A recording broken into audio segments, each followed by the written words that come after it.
그러다 보니까는 내수가 살아날 수가 없지요. 내수가. 11월 달에 일부 기사에서 11월 달에 소매 판매가 증가세로 전환됐다는데, 아니, 대개 소매 판매 변화율은요, 우리가 월별로 지난달에 비해 가지고도 우리가 비교를 하지만은 대개 뭐냐면은 소비라는 것은 계절적인 요인을 많이 받기 때문에 전년도 그러니까 동월 대비로 많이 비교를 합니다. 비교를 해요. 전월 대비로는 우리가 참고로 가는 것이고요. 사실 그러니까 전월 대비로 증가한 거는 이 파란색 막대기가 전월 대비로 플러스를 기록했던 거예요. 지난 2022년 이후에. 예? 많이 있었잖아요. 있었다고 해서 우리가 그러니까 내수가 좋았다고 얘기를 하지 않잖아요. 예? 그러니까 이걸로 보면 안 돼. 기사를 이런 식으로 쓰면 안 돼. 기자들이. 문제는 뭐냐면은 전년 동기 대비로 보게 되면요. 전년 동기 대비로 보게 되면은 지금 10분기 연속 감소. 10분기라는 것은 뭐냐면 3년이라는 기간입니다. 이거는 3년 연속 감소는 쉽지가 않은 거예요, 이건요. 예를 들면 한 해가 만약에 저기 4분기, 5분기째 감소했으면은 1년 이상이 감소했다는 얘기인데, 또 그 다음에 우리가 9분기, 10분기 감소하게 되면요. 그게 또 감소한 상태에서 그게 또 감소했다는 얘기야. 이 기저효과라는 게 있잖아요. 감소를 하게 되면 그 다음엔 웬만하면 이게 반등하게 돼 있어요. 워낙 지하로 추락했었기 때문에. 예?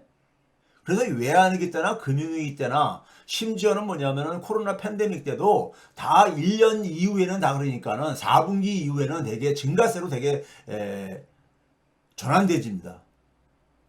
근데 지금은 3년 연속 감소를 하고 있는데 4분기도 마찬가지로 3분기도 감소했는데 아니 이게 맨 끝에 4분기 2024년 3분기도 그러니까 지금 가고 있단 말이에요. 근데 이게 11분기 연속 감소 4분기도 지금 감소로 지금 거의 확정적이에요. 10월 11월 수치만 나왔지만 12월 달은 더 안 좋았죠. 가장 안 좋았던 거잖아요. 그러니까 12월 달에 그러니까 우리가 반등할 거라는 것은 기대하기 힘들잖아요. 지난달이요. 예? 그렇죠? 10분기 연속 감소해서 굉장히 뉴스가 되고 있었는데 11분기 연속 감소하고 있어요. 그러니까 내수 부진이 맞죠. 내수 부진이 맞죠. 그러니까 23년도보다 24년도가 더 내수가 부진한 거야. 그 맞아.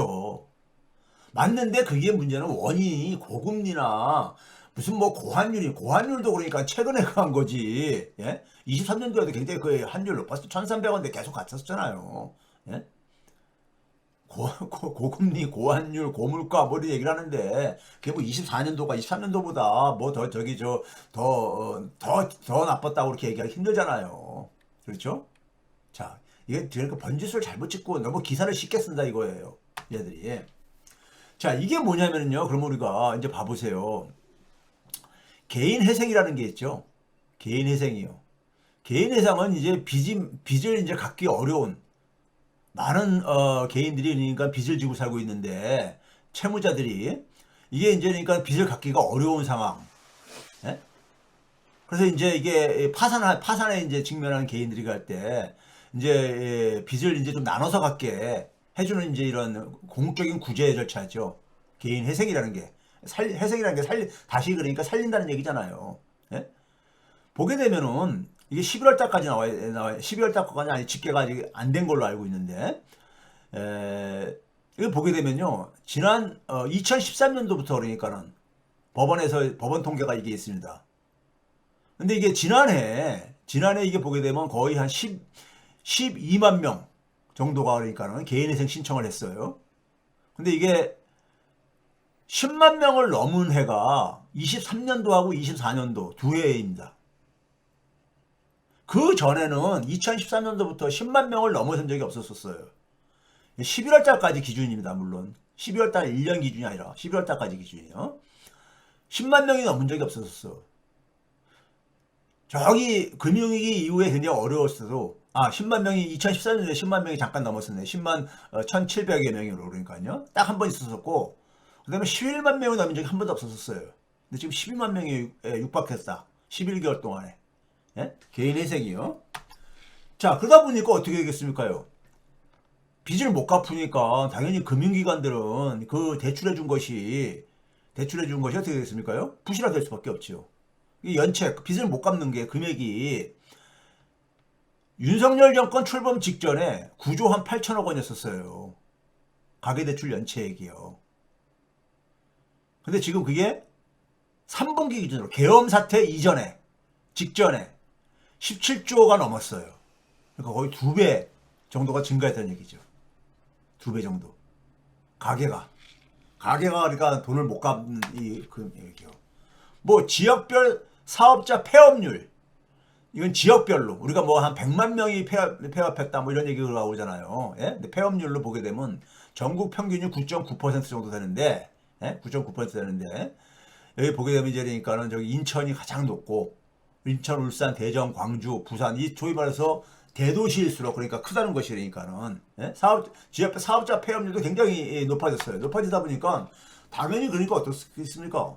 소상공인들이 그러니까는 이걸 못 갚지요. 못 갚으니까 신용보증재단에서 그러니까 보증을 내세워가지고 대출을 받고 그랬었는데 대신 갚아줘야 되잖아요. 신용보증재단에서 보증을 섰었으니까. 2022년에 한 5,076원, 5천억 원 되었었는데 이게 지금 2조 한 5천억 원까지 거의 5배로 증가했다는 얘기예요. 그러니까 소상공인들이 빚을 못 갚아가지고 신용보증재단에서 대신 갚아주는 금액이 5배 정도 증가했다 이거예요. 지난 2년 사이에. 네? 그러니까 가게, 그 다음에 소상공인 다 지금 그러니까는 빚에 깔리고 있다는 얘기죠. 그리고 개인사업자 대출 연체액 보세요. 금융기관들의. 윤석열 정권 출범 직전에 1조 원이 조금 넘었었어요. 1조 한 300억 원 정도. 근데 이게 지난해 3분기 기준으로 9월 말 기준으로 4조 한 3천억 원이니까는 4배 이상 증가한 거잖아요. 4배 이상이요. 그러니까 뭐 자영업자들이 그러니까 되게 힘들다는 게 맞아요. 저기 왼쪽에 2020년 1분기, 2분기 때가 1조 5천억 원 안팎이었었거든요. 예? 이 코로나 때. 코로나 때보다 더 힘들다는 게 바로 그거예요. 예? 개인사업자 대출 연체액이. 그죠? 그 다음에 법인들의 파산, 개인사업자들은 이제 그러니까 우리가 법인이라고 하지 않으니까요. 법인들의 파산 신청 건수도 봐보세요. 이게 2013년도부터 이것도 마찬가지로 24년도까지 보게 되면 2023년도에 팍 증가하잖아요. 윤석열 정권 들어와가지고 팍 증가해요. 2배 이상으로. 네? 그리고 24년도에 더 증가했고요. 기업들이, 이게 대부분 이게 중소기업들이죠, 물론. 네? 법인들의 대부분은요. 네? 지금 그러니까는 2022년 한 900개 법인 정도가 채 안 되는 기업인데 지금 거의 2배 정도에 1745개가 지난해 그러니까는 11월 달까지 기준으로요. 그렇게 됐다는 얘기입니다. 그러니까 금융기관에 그런 자연이 어떻게 됐습니까요? 부실 대출이 늘어날 수밖에 없잖아요. 기업들의 부실 대출 연체액이. 이것도 윤석열 정권 출범 직전에 11조 6천억 원이었었는데 이게 한 47조까지 증가했다고요. 네? 거의 지금 뭐 한 4.6배, 5배, 4.5배 정도 이렇게 증가한 거 아닙니까? 그 사이에요. 특히 2024년도에 더 크게 푹 증가하잖아요. 그러니까 국민들이 볼 때는 그러니까 기자가 앞에 쓴 그 기사가는 맞아요. 2024년 왜 이렇게 힘들었는가? 2023년보다 더 힘들었다. 근데 문제는 성장률하고 그게 매치가 안 된다 이거죠. 성장률하고요. 네? 성장률하고요. 그러면 원인을 다르게 진단을 해야 되는 거죠. 기업 대출 연체액의 대부분은 중소기업 대출 연체액입니다. 이건 뭐 상식이죠. 대기업이 연체하게 되게 되면 돈을 빌려줘서 막아주니까. 그 다음에 국가를 봐보세요. 국가를 보게 되면은, 이 윤석열 정권이 항상 했던 얘기가 뭡니까? 문재인 정권 때 그러니까는 뭐 400조가 증가했다. 그거 뻥이라고 그랬죠, 제가요. 379조 원입니다. 중앙정부채무 기준으로. 지금도 그런 거 하는 사람도 있어. 참 보시게 되면요, 극우 유튜버들 떠드는 걸 가지고 대통령까지 그거 보고 떠들어대니까는 예? 저기 지금 탄핵 반대하는 사람들은 그런 걸 계속 지금도 보고 떠들어대요. 자기 하는 얘기가 맞는 얘기인지 틀린 얘기인지도 모르면서 그냥. 참 그분들 보면은 심각해. 예, 심각해 참. 예?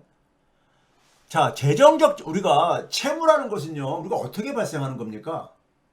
개인적으로, 개인이 지고 있는 빚이라는 것은 어떻게 발생하는 거죠? 이거 어려운 거 아니에요. 채무라는 건 빚이잖아요. 상환할 의무가 있는 빚이잖아요. 이거 어떻게 발생하는 거예요? 우리가 기본적으로 경제활동을 해야 하게 되면 수입이 발생하잖아요. 그리고 이제 우리가 먹고 살아야 되니까 지출을 하잖아요. 수입이 지출보다 크면 흑자, 남는 거죠, 돈이요. 남으면 그게 이제 재산에 이제 되니까는 이게 재산을 증가시키는 것이고요. 거꾸로 수입이 지출보다 적게 되면은 지출을 수입보다 더 많이 했다는 얘기는 결국 뭐겠습니까? 그걸 뭔가 그러니까 지출할 수 있는 어떤 하나의 이 요인으로 했다는 거 아닙니까? 그게 뭐 그러니까 대표적인 게 대출 아니겠습니까? 빚내는 거잖아요. 그렇죠? 그러니까 지출이 수입보다 많은 걸 적자라 그러잖아요. 수입이 지출보다 많으면 흑자라 그러고요. 그 적자액이 빚, 채무로 쌓이는 거잖아요. 쌓이는 겁니다. 채무라는 건 이게 쌓이는 거거든요. 누적되는 개념이거든요. 자산이랑 채무는 누적되는 개념입니다. 예? 경제학 측에 그래서 이건 스탁 개념이다 이런 얘기를 합니다. 스탁 개념. 예? 그러니까 우리가 저수지에 물이 고여 있어요.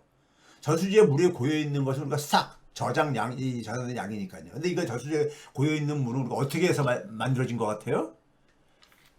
지난해 그러니까 내린 빗물, 눈 이런 것들이 눈이 녹아가지고 생긴 물도 있지만은 그 전년도 2년 전에 그러니까 내린 비와 눈도 그러니까 거기에 같이 합쳐져 있는 거잖아요.